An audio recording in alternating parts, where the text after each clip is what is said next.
everyone, I'm the Vacuuminator. I'm Buster. And this week in Tokusatsu, we're going to be discussing Tamashii Features at Home 2021, tons of Tsuburaya news, and the latest episode of Zenkaiger. But before we get into all that, Buster, how's your week been? Pretty good. I got this desktop that I'm recording the podcast on, and also, we're done with Girl Gun. We don't have to talk about Girl Gun this week. Oh my god! Oh my god, the curse is over. Yes. The evil has been defeated. Or more like ignored, put in the corner, and never spoken of again. Yeah. Oh, thank God. Thank the Lord. Yeah. Oh my god. I'm happy. It feels like a giant weight has been lifted off this podcast.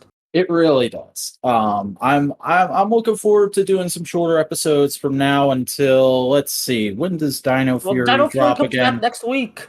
Well, I'm looking forward to a shorter episode this week. Yeah, yeah, that works well.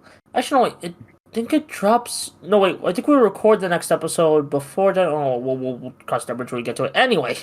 Yeah, all right. Well, should we go ahead and dive into the news then? Yeah, sure. News. Because as I said during the preamble, Tamashii Features happened this past week, which is basically where the SH Figuarts team goes, hey, here's all the stuff we're putting out for like the next 6 to 8 months. Look at it. Isn't it pretty?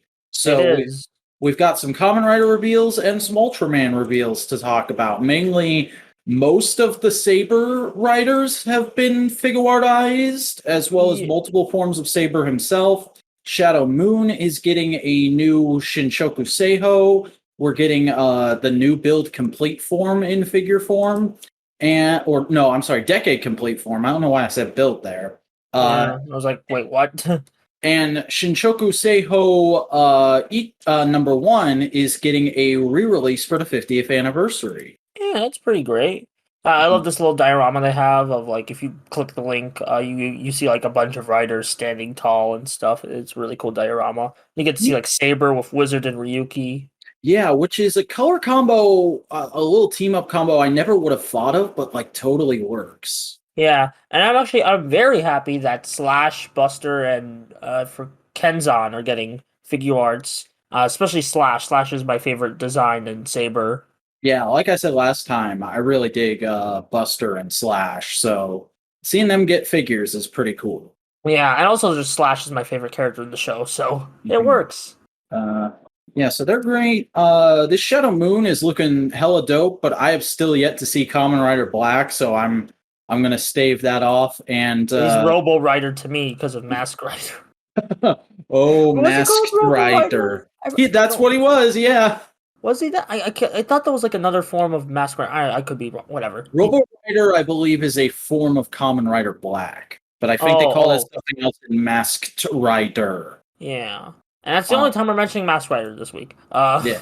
And then Decade Complete form. Oh yeah, complete. It looks like Decade Complete form. Yeah, and it's beautiful, and I want it. Excellent. So for Ultraman, the reveals we have is that they are doing one of the monsters from Taiga. Tiga. God damn it! I always screw that up. It's Tiga. Yeah. It really makes it confusing because there's an actual show called Taiga. Yeah. We're getting a new version of Ultraman himself, which is going to be painted in a metallic color scheme. Ooh. And Leo is getting a Figuarts. And I love Leo's food, so that's exciting. And we're getting all of Zed's forms. They revealed Beta Smash and Delta Rise Claw. Yeah. Oh, I think Delta Rise Claw comes with the Belial sword because I'm going to be super excited because I love the Belial sword. I hope so. Delta Rise Claw, I really liked it in suit form. I'm not necessarily feeling this Figuarts though. I think it looks a little. It looks a little muddled. It's a bit gaudy. I'd still probably buy it for the Belial Claw. That's true. And like Beta Smash, if you like that suit, it's a brilliant rendition of that suit. Yeah. Other than that, not too much grabbing my attention. Like you said, you like Leo's suit. It's a little too show off for my taste. Yeah, I mean, I eat like show up, so. and Golza is the monster from Tiga that they're doing. I'm not familiar with this monster. I haven't watched Tiga, but man, does that look like a good figure. Yeah. And then we got, I think, the biggest news of the week upcoming. Let's move into some more general Tsuburaya news, which is that Gridman, the original Tokusatsu, the original Tokusatsu series is getting a DVD release over here in the States from Mill Creek. And here's the exclusive reaction to it. Please the subs be good, please the subs be good, please the subs be good.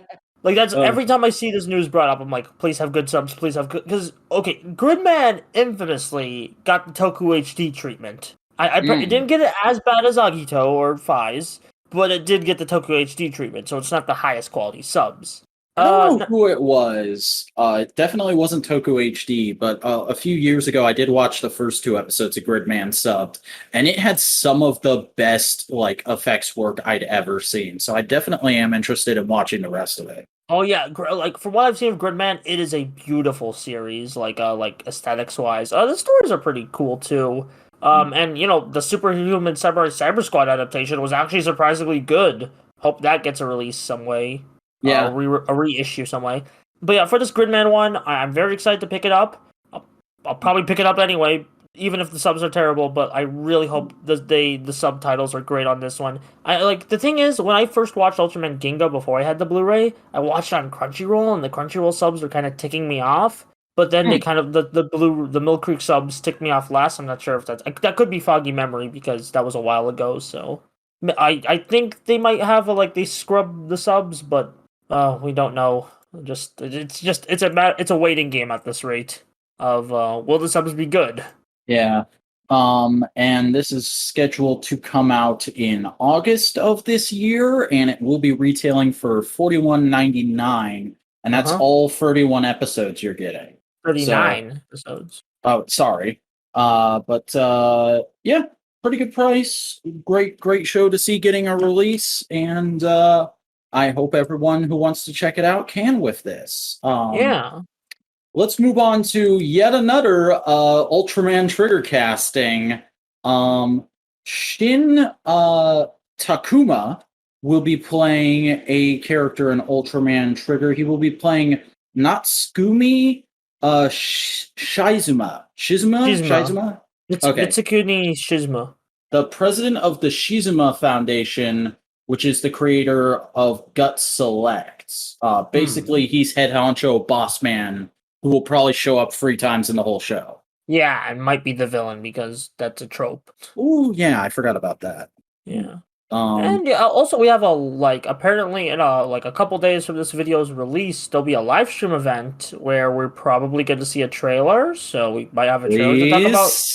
Yeah. Please? Oh God. Between this and the other news we're going to talk about next week might be packed of news. Oh, next week's going to be next week's either going to be insane or it's going to be the night before the insanity. Oh yeah, it depends on when we cover Dino Fury. I don't know if I could watch all 3 episodes in time to record. On Tuesday night, so we might have to wait and cover Dino Fury in 2 weeks, but I don't think that'll be too big of a deal for most people. Let's go ahead and move on to the fact that Tsuburaya just today on their YouTube channel released Mirrorman, the first 2 episodes, and apparently they're planning to release the rest of it on YouTube. And for those of you who aren't familiar, Mirrorman was the first Tokusatsu Tsuburaya productions produced outside of the Ultraman series. And apparently it's basically a big celebration of the series' 50th anniversary. And because of that, not only are they doing this release, but there's going to be a reboot manga. Yeah, Mirrorman 2D. Coming out on the Tsuburaya subscription app, so we're gonna have to wait a bit for a English release unless fan subbers scanlations come out. So yeah, even if they do come out, probably just be the first chapter because those Fute Tante scanlations dropped real quick. I'll admit I hadn't heard of this show before all this sudden press for its 50th anniversary, but hey, it's always great to learn more about the history of Tokusatsu, and it definitely got put onto my to watch list just because I know it exists and because of the historical significance behind it. But if you want to go ahead and check it out right now, you can do so at the official Tsuburaya English YouTube channel. So definitely go do that if you guys want a nice hefty slice of Showa in your life this week. Yeah. Speaking of the anti-Showa. So this requires a bit of explaining, I think, because I don't know how many people listen to this show and are aware of this stuff, but basically, Gridman was a show in the 90s, got turned into an American show in the 90s that was kind of a takeoff of Power Rangers, kind of not. Then that show got popular through cult status. Then it became an anime reboot. By Studio Trigger. Then they did a sequel. And now that sequel's Blu-rays is going to have a Tokusatsu spin-off on it. We are getting Gridknight Fight, which will be a 4-episode limited series that will come packed in as bonus features of the Blu-ray releases for SSSS Dynazenon.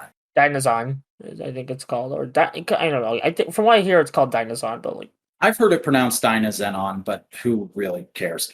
Yeah. Did you watch the trailer for this? I just watched it. It looks cheap, but still like really cool. It looks like that kind of fun cheap, where it's like, okay, they went out into a quarry and just shot whatever for a weekend, and they're going to try and string along a plot.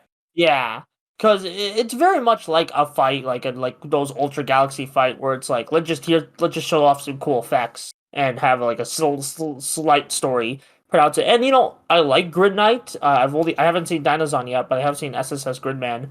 I like Gridknight in that show, and looks like we're not even just gonna get Gridknight, but we're gonna get other like Gridman villains from the anime coming on. Yeah, I still have yet to see either of the SSS show, SSSSS, yes, please, yes. It's Studio Trigger shows. Yeah, I have still yet to see either of those Trigger anime. I want to check them out because people tell me they're good. It's just I don't have a lot of time for anime in my life. But you have a lot of time for Clone Wars. I'm still in the middle of season 4. Okay, it's very slow going right now. Well, that's more seasons than I am at. Yeah, but I've been in the middle of season 4 for a month and a half. Oh, okay. Yeah, this is exciting. It's a cool side project for Tsuburaya to be doing, and I hope it gets subbed in some nature and we get to check it out at some point. Now, what I'm interested in, will this come with the inevitable Funimation Blu-ray? I hope so. I hope either that or Tsuburaya puts it on their YouTube in like a year. Yeah, that. Well, honestly, like that could possibly lead to a dub of this, so that could be fun. Ooh. That would be interesting. Because, like, Funimation has dubbed live-action stuff before. I mean, to skip ahead, I think they watched it. They think they did the Shin Godzilla dub? Was I? I don't know. I did, because I watched the dub of that. But they are advertising that the voice actors from the Japanese dub of the anime will be voicing in this. So, I don't... If Funimation is smart, they could just pull the dub actors in America into a closet for a day and just be like, yo, just spitball over this. Fucking ghost stories it. I would honestly love that. Yeah, that brings us to our final item of news, which is basically, hey, a thing is happening, which that thing is that we're getting a Power Rangers Fan First Friday later this week. On Friday, June 11th, 2021, there will be a specifically Pink Ranger themed Power Rangers Fan First Friday, as announced by John Warden on Twitter, who is the current lead designer for Power Rangers, G.I. Joe, and Ghostbusters at Hasbro, if you didn't know. I'm tentatively excited about this. Like, I was initially just like, oh, cool, we might finally hear about some Dino Fury stuff, or we might get to see some more of the seasons I'm invested in finishing the lineup for. But the 2 seasons I'm really invested in finishing the lineup for, we already I have the Pink Ranger for one of them, and the other one doesn't have a Pink Ranger. So mostly I'm just kind of hoping like, hey, could we maybe see a 6-inch oh lord, did I really just forget her name? Oh, just which Ranger? Dino Fury Pink. Yeah, Amelia. Amelia. Yeah, could we see 6-inch Amelia on Friday? That would make me real I think happy. she already got a toy. Like the one we're waiting for is Izzy. She doesn't have a toy yet. Well, you know what I mean, Lightning Collection. Oh, Lightning Collection. Oh, yeah. We haven't got any Dino Fury Lightning Collection, which is weird. Yeah, that's the thing. These streams tend to focus on Lightning Collection, so like if you're doing a Pink Ranger themed stream, announce some Pink Rangers we haven't seen. Maybe start a few new teams with Pink Rangers. Ideally, Lightspeed Rescue and Time Force. I would like those Pink Rangers a lot. We definitely we're long overdue for Pink Time Force. Yeah, and then like I think a great final reveal could be, and here's Amelia. Here's Amelia. Now I don't work at Hasbro. I don't want to tell them how to do their job, but that's just me spitballing, making predictions, going, hey, wouldn't that be cool? I do hope we kind of get a bigger Fan First Friday soon, because the last 2, including this one, have kind of just been, here's a salad, like when I want like a lunch Fan First Friday, when they give that does seem to be the Fan First Friday format at this point, though, is just like, here's the next wave and the pre-orders for it. Have a good weekend. Oh yeah, but like I'm talking about like, because we like meaty toy announcements, because this is like a specifically themed one, not really like a general like Power Rangers theme. You get what I mean? Yeah, I understand. Yeah. Anyway, now that the evil of that girl gun has been defeated, we can peacefully move into some full-powered Super Sentai discussion. Yeah, Kikai Sentai Zenkaiger, episode 11, Duel Zenkai versus Tukai. I love this episode. This was one of the best episodes of Zenkaiger in a long time. Like, I know every episode I'm like, this was a great episode, but this was a really great episode, honestly. Yeah, like, and what I love about it is that the preview did not spoil the reason they were fighting. Mm-hmm. Because the preview literally starts off with Zenkaiser, let's duel, and then it's a bunch of footage of them fighting, and you're kind of like, okay, what is the context for this? And like not knowing that going in makes the episode so much more enjoyable because there's a lot of great little character moments and story building going on in this episode. Yeah, I would just have the fight between the titular fight is just so good. We get to see a lot of Sentai gears being used. I love the moment when they both are just dancing. That was hilarious. Oh my god, I was laughing my ass off. That was fantastic. Yeah. I'll also give the Kaito and Zox shippers more fuel. This was definitely a very heavy episode for those two and their relationship, which at this point I think definitely does have those undertones to it. I'm always like, let's wait and see for the first few episodes with Sixths and Reds or pseudo Reds. But at this point, it's very much there for anyone who wants to see it and write their fanfics. Yeah, and I'm all there for it. Yeah. Also during the fight, I think one of my favorite little moments was just that first shot of Zox's brothers and sister cheering him on. Like that was adorable. Like especially because they used the puppets instead of the CGI models for those SD guys. And then later on, when the foot soldiers show up, Flint just shooting them with her pistol from on top of a big boulder. That was like adorable and badass. Yeah, really shows that why haven't we seen her as a silver yet? That really, like, I don't know, maybe they weren't intending. It might be like a mid-season toy release they're holding back. Yeah. That's my hope, at least. I don't know. Yeah. Again, I heard there's rumors, but nah, I'm not trusting. I don't trust Toku rumors. Also, Stacy was great this episode. He had a really solid little villain plot. Yeah. That when it got usurped, you kind of got a little bit more insight to his character and how he sort of views family and relationships of like, it's all about leverage. It's all about trying to manipulate each other. And clearly he's had a very fucked up childhood and doesn't actually understand what family is. Yeah.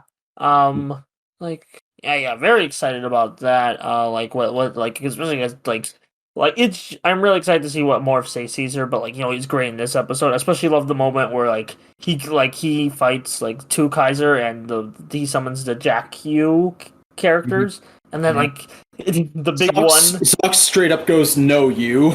Yeah, no, you reverse Uno card. That was fucking hilarious. Yeah, there's so Oh. many like the great thing about this episode is it's the perfect encapsulation of what Zenkaiger's been doing great so far. It has a lot of great comedy bits, but also has some really hard hitting drama. hmm Uh, Like, the only thing I would possibly give it a slight for is the Kikainoids don't get a whole lot to oh do this yeah, that was a episode. bit They have disappointing. a great moment when they start freaking out over Kaito's Those- quote unquote death, and then they go, yeah, haha, we were acting. But that's kind of it this episode. yeah. Um, Uh, Yachan was awesome this episode when she's just straight up like, hey, you are not going to fight my grandson.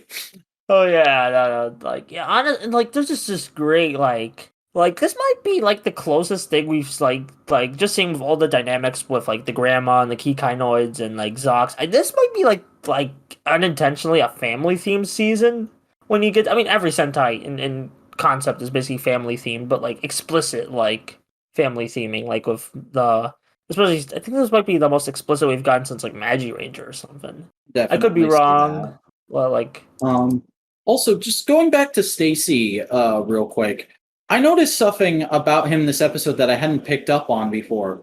Did you notice that they're painting his ears silver? They what? Yeah, Let me a screenshot or something. I I don't know. did actually screenshot this, and I'm gonna post it in the chat. Yeah. Oh, it's like a little silver, thing. I think Oh, it's meant to be a little bit of like, oh, he's got a little bit of his dad in him yeah. without putting like super heavy prosthetics on the actor. But it Might be a foreshadowing for future. Okay, wait. Complete wacky theory. What if? And hear me out. I'm hearing you out. Stacy is one of the first. Like Stacy is like a half human, half Kikainoid hybrid made by Kaito's parents. Ooh, ooh. I say that because I think there's some rumors that Stacy might be like there's like a hint or something that Stacy might be Kaito's brother or something. I've heard that, yeah. So that would So be like horrifying if we find out that like Kaito's dad is dead and his mom got fucking abused by Barashita. no, Holy not shit. that, not by that because just my theory is that Barshida erased Stacy's memories. That could also be possible. Yeah, that seems the most likely. Yeah, To that me. seems like as much as people like to go, oh, Sentai is so dark compared to Power Rangers. That seems way more wholesome and way more likely for Sentai to do. Yeah, Hmm. and also I felt like we went a bit too like edgelord with that prediction. Yeah. But I don't know. This episode was really good. There were some great effects, like really good stylistic choices in that Megazord fight, and when they show some of the gears being used, like I feel like they're using their anniversary extra budget really well this time around because Yeah. there's a lot of cool little effects and things they're doing in fights that normally Sentai would still do, but they would look twice as bad. Like when Zox grows during the duel, it's obvious that it's green screen, but not grossly obvious. You know what I mean? Well, that's because there's an actual character like there. I feel like the gross Toei green screen is what I mentioned of Saber when characters are fully CG. You know.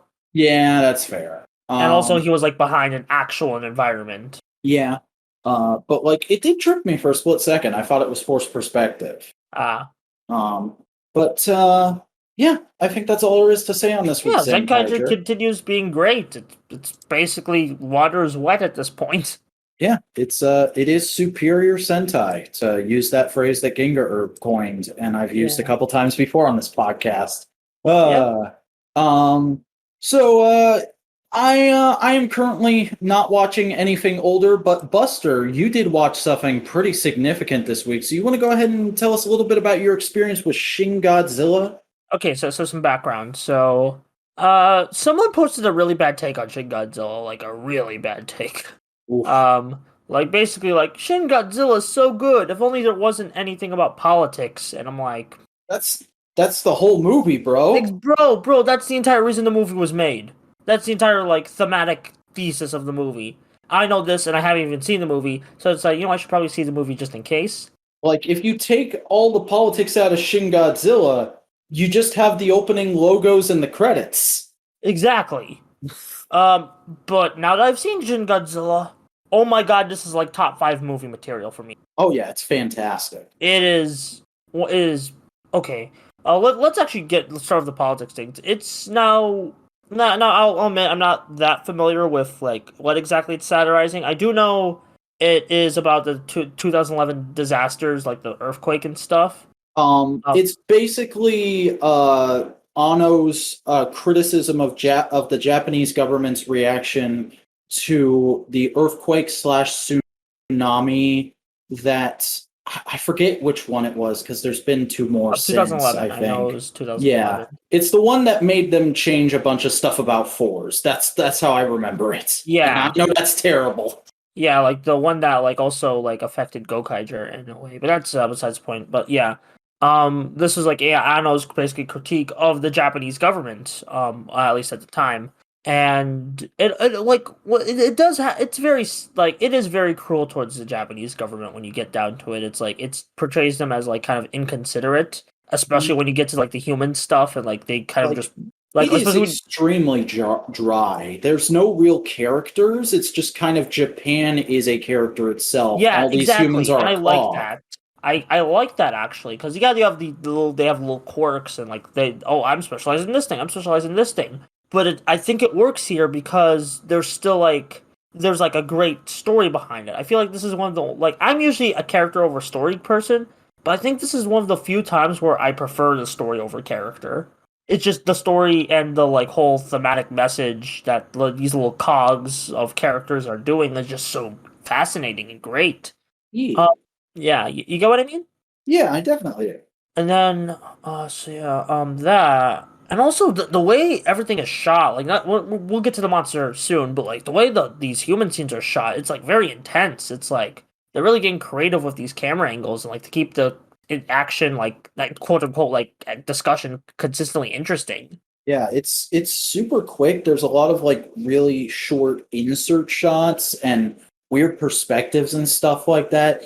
It really gets across the feeling of being in a very busy meeting room and being disoriented by all the chatter that's going on. Yeah.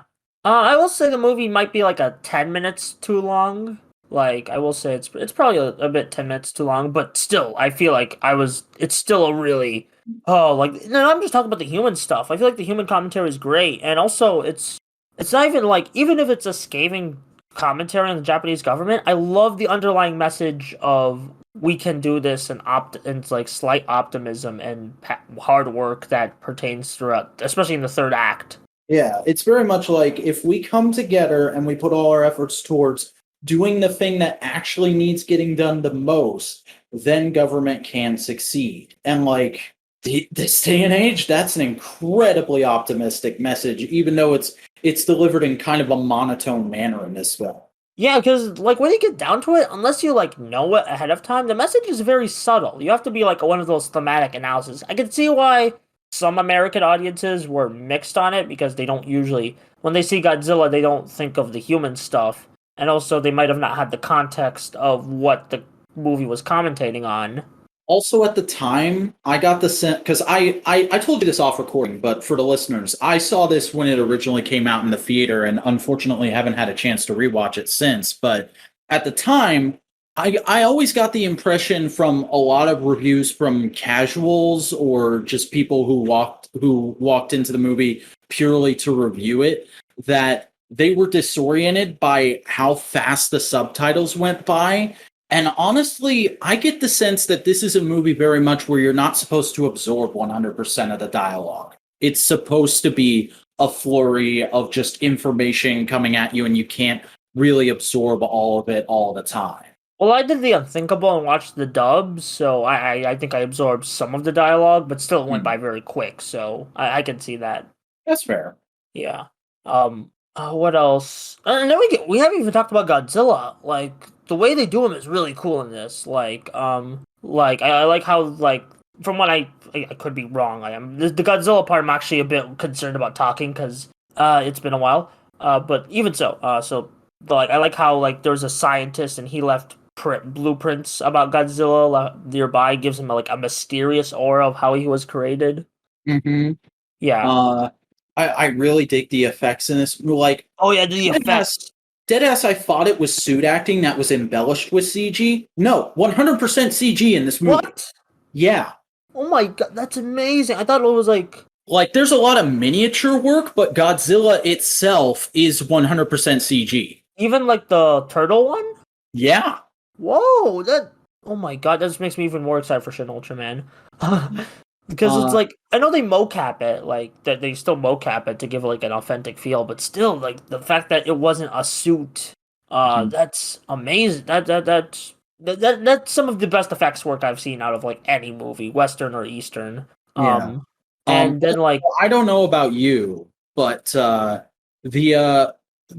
scene where it first uses the atomic breath. oh, I was just about to get to that. That is the one time in cinema I have been genuinely terrified by Godzilla. Yeah, I could totally see that. Especially, I feel like okay, the atomic breath, you kind of expect that, but I feel like when he gets the back lasers, that's what it's like. And the choir pitches in. It's yeah, oh my god! And this brings me to the music. The music by I forgot his name, but it's so good.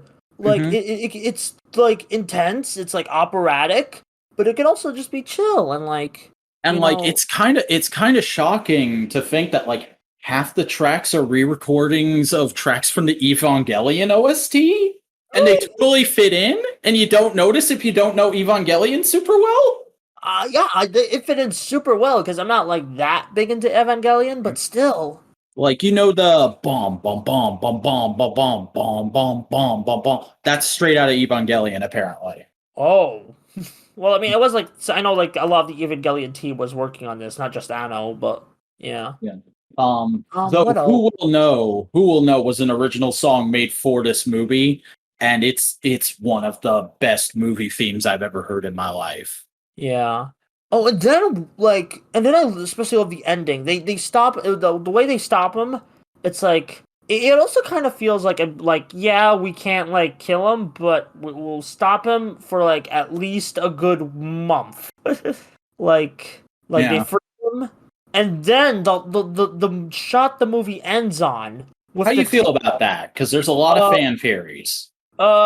Sorry, just my screen went black because I haven't moved my mouse in a while. But oh my god, that shot is horrifying. It perfectly captures what the ending was going for. Like, even if like we don't get a Shin Godzilla 2 or a fan theory, or like I feel like that's like the perfect way to end this movie. It's like, yeah, we stop him, but lives were still lost, and there's still like it was still a horrifying experience. Yeah, like the fan theory I subscribe to is that they stopped him just in the nick of time. Like he was just about to reproduce. And if he reproduced, the entire world would have been fucked. I just saw it as like just a bunch of humans on this tail, just horrifying. Or like that's one interpretation I've seen as well. Yeah. But still, like, even if we don't get a Shin Godzilla 2, which seems very unlikely at this rate, to be honest, with like Shin Ultraman and Shin Kamen Rider.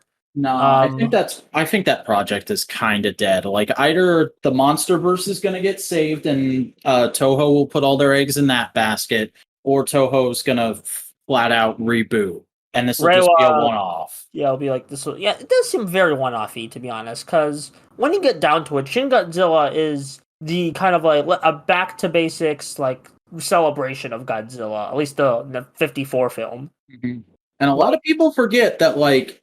Yes, the original Godzilla was groundbreaking for its time, and it's this great, terrifying piece of cinema for its time. Again, I want to say for its time. But like the next 3 or 4 Godzilla movies after that were low-key pretty bad. Yeah. And it took them a while to find their footing for heroic Godzilla after that. So like, I don't see how you could parlay this series into heroic Godzilla. Not even just that, but I'm pretty sure Anno does have some pretty good ideas, not for heroic Godzilla specifically, but how to basically go off in his own direction for Shin. Mm-hmm. But that doesn't seem likely, and I'm okay with that because this is such a great one-off. Like I don't, it doesn't need a sequel. Like it's like I'm not thirsty for more. I feel like even on that like quote unquote cliffhanger shot, I'm satisfied with Yeah, this. if the MonsterVerse movies are like a good trip to Mickey D's, then this is like a nice steak dinner with the full head of broccoli and the baked potato with all the fixins at a 5-star restaurant. Yeah, that's exactly like. Honestly, I'm pretty indifferent towards the MonsterVerse at the moment, but like Shin is like it just feels it's a great like restaurant made meal like freshly made, and you just eat it and you're like they just don't make movies like this anymore. Like Mhm. Like, oh my god, this is what real cinema tastes like. yeah, it truly feels like cinema, and I know I'll probably sound like a meme by saying that, but I don't care. It's Like, just so good, and it like makes me more excited for Shin Ultraman and Shin Kamen. Oh my god. People have repeatedly told me to calm down about Shin Ultraman, like it might end up being a flop. And like, yeah, fair tits, it might be a flop, but also I have all the faith in the world in Anno after this movie. I don't give a shit how bad the Evangelion reboot movies were. I haven't seen most of Evangelion, so I can't judge that. All I know is this movie, and this movie is fantastic. So those other Shin projects have all the potential in the world to be fantastic. And also, Anno likes Ultraman, so that gives me hope. And I mean, apparently he made his own Ultraman like fan film in college or something. Oh yeah, have you ever seen Blue Blazes? Aoiano? No. It's like a drama, a 12 episode drama about I forget who he is, but this mangaka while he was in college, and about how he was kind of like the lesser known kind of outcast in his class. And there's a lot of like side characters of people who would go on to do a lot more famous sort of important things in the anime industry. And Ano is like one of the big side characters in that show. And there's a whole subplot about him showing up the protagonist by making his Ultraman student film in college. Oh, that yeah.